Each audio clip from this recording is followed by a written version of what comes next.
안녕하십니까. 디딤 영상 시작하겠습니다. 이번 시간에는 지구의 형성에 대해서 한번 해보도록 하겠습니다. 학습 목표는 지구의 진화 과정을 통해 지구계를 구성하는 각 권의 형성 과정을 설명할 수 있다. 자, 먼저 지구가 어떻게 형성되었는가 과정을 한번 보도록 하겠습니다. 먼저 원시 지구의 탄생입니다. 여러 가지 작은 미행성들이 서로 충돌하면서 원시 지구가 만들어졌고요. 그 다음 단계로 마그마 바다를 형성하게 됩니다. 온도가 굉장히 높아서 암석들이 많이 녹았겠죠. 세 번째가 이제 멘틀과 핵의 분리입니다. 철과 니켈 같은 무거운 것들은 이제 지구 중심부로 가라앉으면서 핵이 되고 좀 덜 무거운 것들은 이제 멘틀이 됐겠죠. 그다음 마지막 단계로 지각과 바다의 형성입니다. 대기에 많이 포함되어 있던 수증기가 이제 응결이 되면서 비가 돼서 바다로 내렸겠죠. 그래서 바다가 만들어지고 오늘과 같은 바다 짠 소금기가 있는 그런 바다를 만들게 되겠죠. 자, 첫 번째 단계 원시 지구의 탄생, 마그마 바다의 형성, 멘틀과 핵의 분리, 지각과 바다의 형성 이렇게 되겠습니다. 학습지로 한번 가보도록 하겠습니다. 지구의 형성 과정 첫 번째 뭐였습니까? 원시 지구의 형성. 두 번째는요? 마그마 바다의 형성. 세 번째는 멘틀과 핵의 분리. 네 번째는 지각과 바다의 형성이 되겠습니다. 지구에서 토양과 암석으로 이루어진 영역을 뭐라고 합니까? 지권이라고 하고요. 액체인 물로 이루어진 영역을 수권, 기체인 공기로 이루어진 영역을 기권, 여러 종류의 생물이 살고 있는 영역을 생물권이라고 하고, 각 권에서 물질과 에너지가 서로 순환하면서 역동적인 상태를 유지하고 있어서 뭐라고 한다? 지구계라고 합니다. 계라는 말은 영어로 하면 시스템입니다. 그래서 지구계 안에 직권, 수권, 기권, 생물권들이 네 가지 권역이 있다. 자, 먼저 지권의 형성과 진화를 보도록 하겠습니다. 해양 지각은 지각이라는 말은 땅 껍데기라는 말입니다. 땅 지자에 껍데기 각자를 쓰죠. 해양 지각은 이제 바다 밑에 있는 땅 껍데기로 얘기고, 대륙 지각은 말 그대로 무슨 아시아 대륙, 북미 대륙 같이 할 때 그 지각을 나타내는 거죠. 해양 지각은 주로 현무암질 암석입니다. 현무암은 제주도에 가면 까만색 구멍 뻥뻥뻥뻥 뚫려있는 그 돌 있죠? 거기 현무암이죠.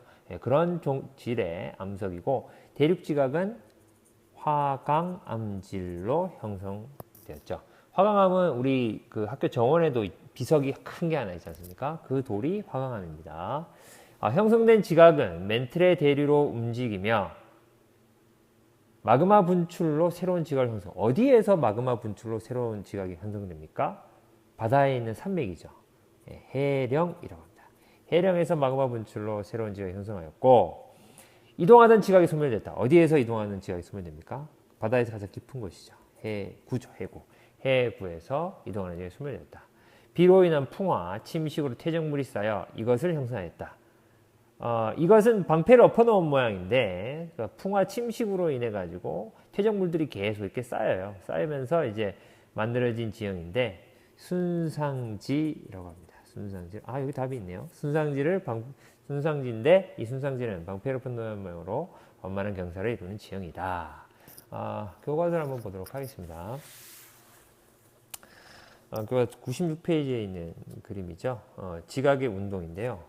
해령이 있습니다. 바다 산맥입니다. 해령 아래쪽에 이제 마그마가 이렇게 분출되어 나오죠. 그래서 분출되어 올라오면 이게 굳어서 식게 되겠죠. 그러면서 해양 지각을 만들고, 또 멘틀 대류가, 유동성이 있는 멘틀 대류가 이렇게 대류에 의해서 여기 자꾸 벌어지겠죠. 벌어지면서 이 판은 이쪽으로, 이 판은 이쪽으로 이동하게 됐습니다.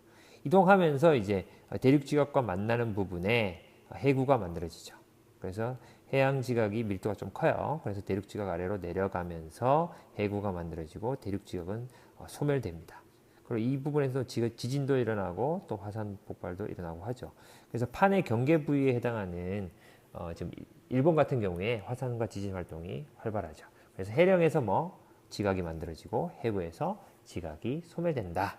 그리고 순상지라고 해서 전 세계적으로 이런 풍화 침식에 의한 방패 모양으로 완만한 경사련 지역들이 분포되어 있다.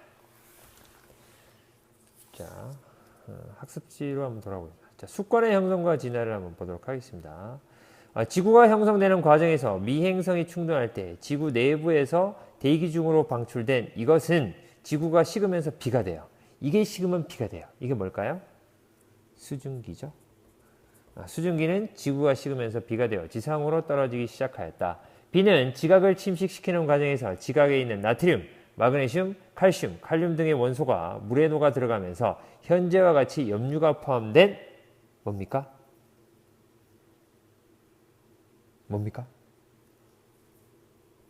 그죠?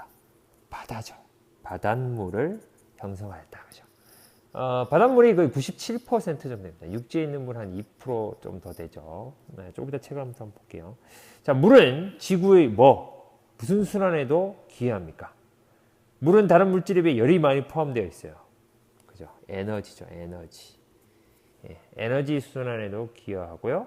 다른 물질에 비해 열을 많이 포함할 수 있기 때문에 어떤 에너지를 흡수하여 보관하는 역할을 합니까?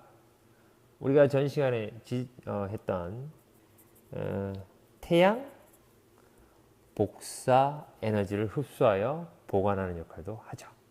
자, 물에 흡수된 에너지는 물을 증발시켜 구름을 만들고 구름은 다른 지역으로 이동하여 다시 비로 내리면서 에너지를 운반한다. 자, 글자 한번 보도록 하겠습니다.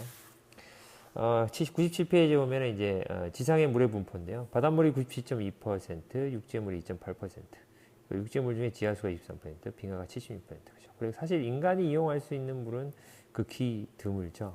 예, 그리고 물의 순환입니다. 그래서 바다의 물도 증발하고 즉 식물의 증산작용에 의해서 물도 증발하고 육지에서 물 증발 이것들이 다 이제 하늘로 올라가서 구름이 되죠. 다시 비로 내리고 또 증발해서 이런 식으로 이렇게 순환하면서 이제 태양 복사 에너지에 의해서 이렇게 물의 순환이 일어나게 되는 거죠.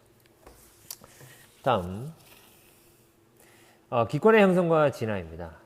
직권의 영향으로 기권은 화산활동으로 분출된 수증기, 질소, 암모니아, 메테인, 이산화탄소 등의 기체가 있었고 초기 지구에는 뭐가 없었어요? 지금 우리가 숨쉬는 때 필요한 산소는 거의 없었다. 기권과 수권의 상호작용으로 대기 중에 많은 양의 이산화탄소입니다. 이게 바닷물에 녹아 들어갔어요. 탄산칼슘이 들어가고 녹아 들어갔습니다. 그래서 오늘날 대기를 구성하는 중요한 성분인 산소는 남색인과 같은 생물이 빛을 받아서 이산화탄소와 물을 이걸로 바꾸죠. 네. 그걸 뭐라 그래요? 광합성을 하는 과정에서 방출된 산소가 대기 중으로 들어가면서 오늘날 같은 21% 정도 비율의 산소가 대기 성분이 만들어졌죠. 그 다음 생물권과 각권의 상호작용입니다. 생물권은 지구계의 각권과 상호작용하여 지구 환경에 영향을 준다. 예를 들어 직권인 토양 속의 미생물은 뭐의 풍화를 촉진하죠? 직권인 암석이죠. 암석. 직권의 암석의 풍화를 촉진하며 식물의 뿌리는 암석을 풍화시키기도 하지만 지표에 비가 왔을 때 침식을 막기도 한다. 식물의 광합성과 생물의 호흡작용은 기권에 포함된 산소와 이산화탄소의 양을 조절하죠. 그렇죠. 광합성하면 이산화탄소를 흡수하고 산소를 내뱉고요. 호흡을 하게 되면 산소를 흡수하고 이산화탄소를 내뱉죠. 또한 생물의 죽음과 번성을 통해 생물을 구성하는 물, 70% 정도가 물이지 않습니까? 생물체를 구성하는 물질 중에 물, 그 다음에 탄소, 질소 등 같은 물질도 지구계에서 전체적인 규모로 순환하고 있다. 네. 그래서 이제 지구계 각권의 상호작용을 교과서 99페이지의 그림으로 표현해왔습니다. 가운데 있는 게 생물권이죠. 그 다음에 왜 직권, 수권, 기권 이렇게 있는데 서로 풍화 침식, 염류 공급, 강수 증발, 그 다음에 이런 식으로 생물권과 각각 상호작용을 하고 있습니다. 학습지 뒷면에 선생님이 또 문제를 몇 가지 준비를 해놨습니다. 문제는 모두먼들하고 같이 상의해서 한번 보시고요. 그 다음에 생각해보기 문제도 같이 한번 이야기해서 보시도록 해보겠습니다. 수고했습니다.